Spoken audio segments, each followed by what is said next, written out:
La casita del pueblo. La historia que voy a contar le pasó a mi padre cuando era jovencito. Tenía 19 años y vivía en Francia, en una casa bastante grande que estaba a las afueras, rodeada de campo. Mi padre tenía dos hermanas más pequeñas. La más pequeña de los tres tenía 6 años. Y solía subir a jugar a la bohardilla con las muñecas. Un día empezó a decirle a mi padre que cuando subía a jugar siempre oía ruidos como si tiraran algo redondo y rodase por el suelo, pero que luego nunca veía nada. Mi padre le quitaba importancia, puesto que pensaba que eran las típicas imaginaciones de una niña, pero mi tía insistía en que se oían ruidos sin verse nada. Mi padre se lo contó a mi abuelo, y viendo que mi tía dejó de subir ahí a jugar, decidieron comprobar un día si era cierto que se oían esos ruidos extraños. Subieron, se colocaron a cada lado de la buhardilla con una linterna cada uno, todo apagado, y con la premisa de que si oían algo, encendían las linternas para ver si verdaderamente había algo ahí que provocaran los ruidos. Permanecieron un buen rato ahí parados, esperando, y de repente se empezaron a oír ruidos de verdad, como los que había mencionado mi tía. Un sonido como si tiraran una nuez desde arriba y cayese rodando por el suelo. En ese momento encendieron las linternas, pero no consiguieron ver nada. Entonces apagaron las luces y esperaron otra vez, pensando que habían llegado tarde a encenderlas y que sería alguna rata o algún animal que se habría colado. Estuvieron así un buen rato sin conseguir ver nada, pero oyendo los ruidos que cada vez eran más frecuentes, y al final desistieron y bajaron.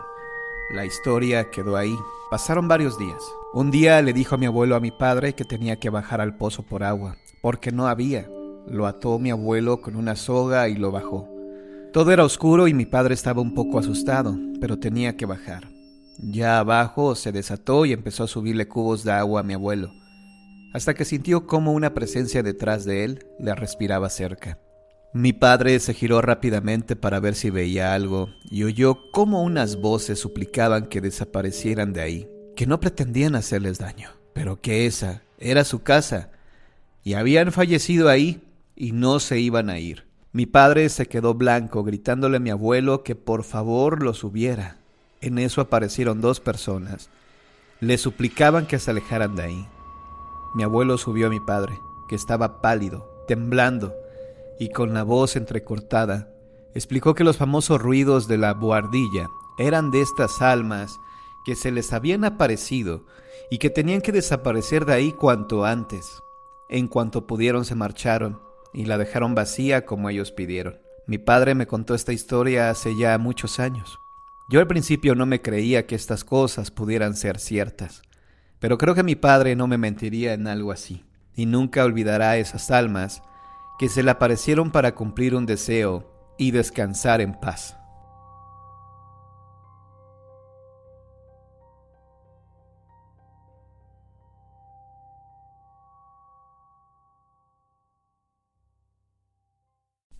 La niña que falleció de pena.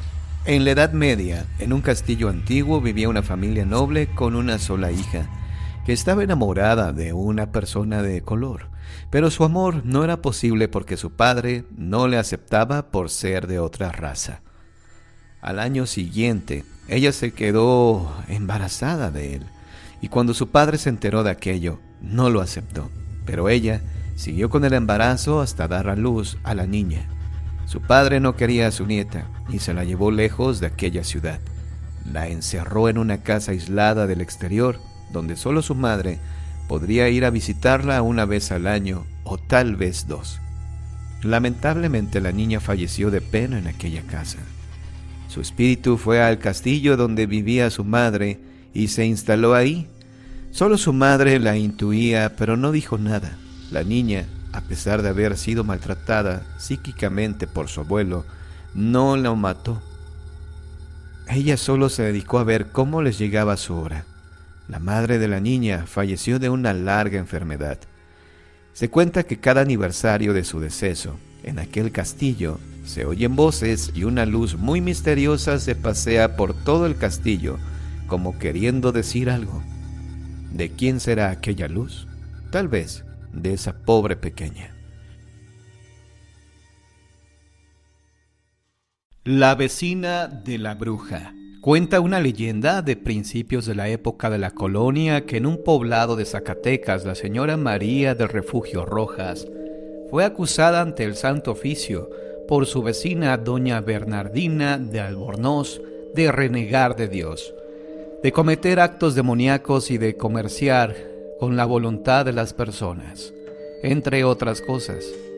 Declaró bajo juramento de verdad que María del Refugio le decía y quejábase constantemente de que siempre había sido despreciada por Dios y su misericordia, y por eso no sentía ningún tipo de remordimiento al blasfemar sobre él.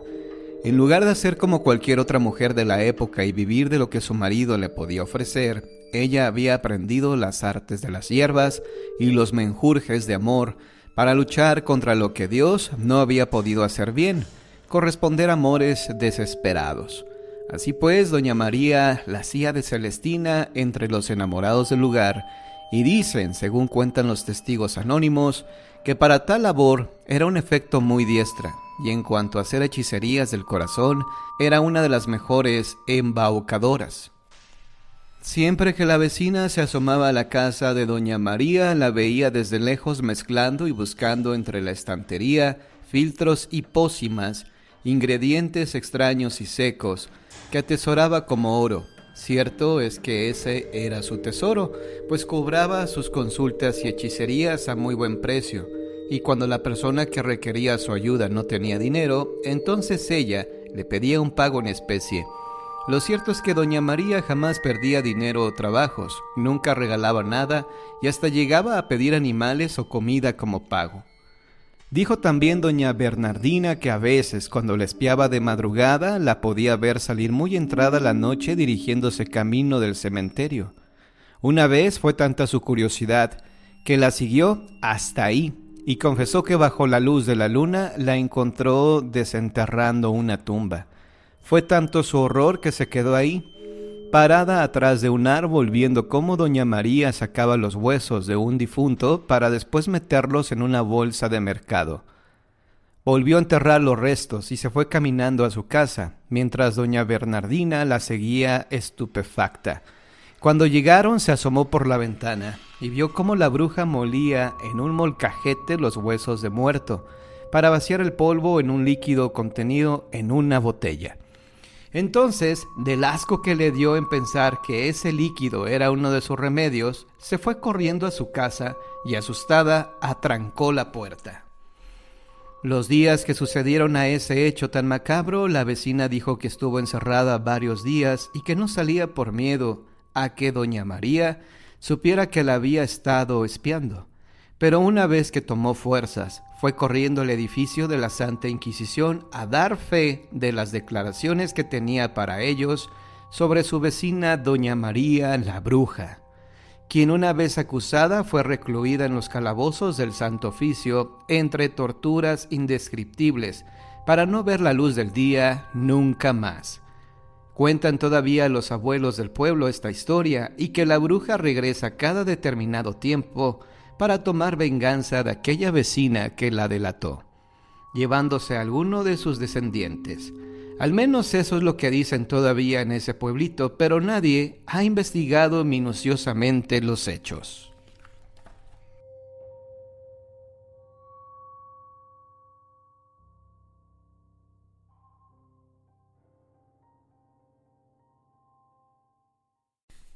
¿Vienes a jugar conmigo? Hace un tiempo una amiga mía y yo decidimos hacer espiritismo por primera vez, ya que nunca antes nos habíamos atrevido a hacerlo. Llamamos a otras 2 amigas para que nos acompañaran, ya que a mí me habían dicho que con solo 2 personas sería más difícil que saliera algo. Nos costó trabajo convencerlas, pero al final cedieron. Lo preparamos todo y un poco asustadas comenzamos. Pasó mucho tiempo y una de las compañeras a las que habíamos llamado dijo: yo me voy de aquí, menuda tontería esta de la Ouija. Nosotras nos asustamos un poco y decidimos dejarlo para otro día. Al cabo de unos días, la compañera que se había ido me llamó aterrorizada, diciéndome que de camino a casa, después de haber ido a estudiar a la biblioteca, al pasar por delante de una casa en ruinas que hay cerca de su casa, Una niña vestida de blanco le había pedido que jugara con ella. Mi amiga le dijo que no podía, ya que tenía prisa por llegar a su casa, y acto seguido, la niña comenzó a llorar con lágrimas de sangre. Mi amiga salió de ahí corriendo, y al llegar a casa me había llamado. Hasta ahí fue lo que me contó mi amiga. Yo en un principio me lo tomé a broma, pero algo me hacía pensar que mi amiga hablaba muy en serio. En mi habitación comencé a darle vueltas al asunto, y me acordé del día en que habíamos hecho espiritismo y de las malas maneras con las que mi amiga se había retirado. Pensé que no tendría nada que ver y me dormí. Al día siguiente esa misma amiga me llamó porque iba a quedarse sola en casa estudiando y tenía mucho miedo, así que decidí acompañarla, ya que yo también tenía que estudiar. Tomé un autobús y ya en su casa nos pusimos a estudiar. De repente, oímos a nuestra espalda un ruido como de arañazos. Las dos miramos y comprobamos horrorizadas que la niña que ella me había descrito estaba sentada sobre la cama de mi amiga, arañando la pared. Salimos corriendo de la habitación y al llegar a la puerta, observé que mi amiga no estaba, pero yo estaba demasiado asustada para esperarla. Un rato después, la policía llamó a mi casa informándome de que mi amiga había fallecido de un ataque de asma, ya que era asmática. La habían encontrado en las escaleras de su casa, con una expresión de terror en su cara. Yo estuve en tratamiento psiquiátrico unos meses y ya me estaba recuperando, pero el otro día en mi buzón apareció una nota escrita con letra de niña pequeña que decía: «Tu amiga murió por no jugar conmigo. Tengo una muñeca nueva». Yo creo que es una broma de algún chico del pueblo, ya que nuestra historia se ha hecho bastante popular en este lugar. Pero por otra parte tengo miedo. ¿Vendrá acaso por mí?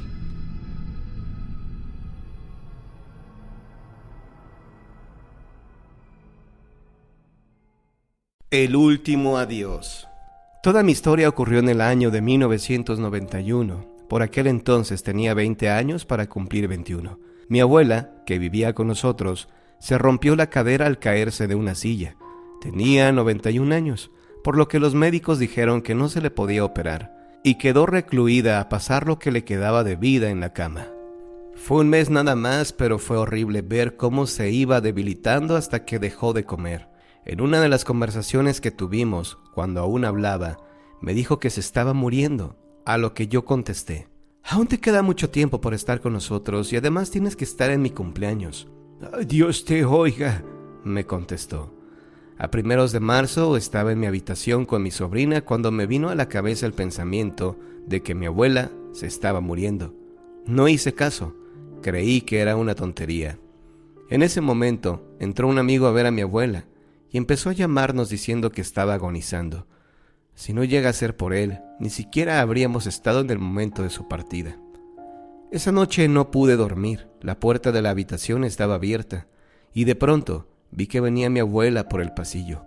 Empecé a gritar como una loca. Mi padre se levantó enseguida y encendió las luces. Me agarraba diciendo que no pasaba nada, pero yo veía a mi abuela a su lado, la cual se acercó a mí y me dijo: «Tranquila, hija, que no te voy a hacer nada, solamente vengo a despedirme». Me dio un beso y se marchó otra vez por el pasillo. Aunque no volví a verla, por toda la casa seguí notando su presencia y oyendo los lamentos de cuando estaba enferma hasta el día de mi cumpleaños. Ese día fue el último en que la sentí. Cuando me ocurrió todo esto, casi caigo en una depresión, pues tenía sentimientos contradictorios, ya que quería mucho a mi abuela. Sin embargo, la rechacé cuando vino a despedirse de mí y sentía pánico cada vez que notaba su presencia u oía su voz. Logré superarlo gracias a una compañera del trabajo que conoce todos estos fenómenos y que me hizo comprender que mi abuela entendía el terror que yo sentía con su fantasma.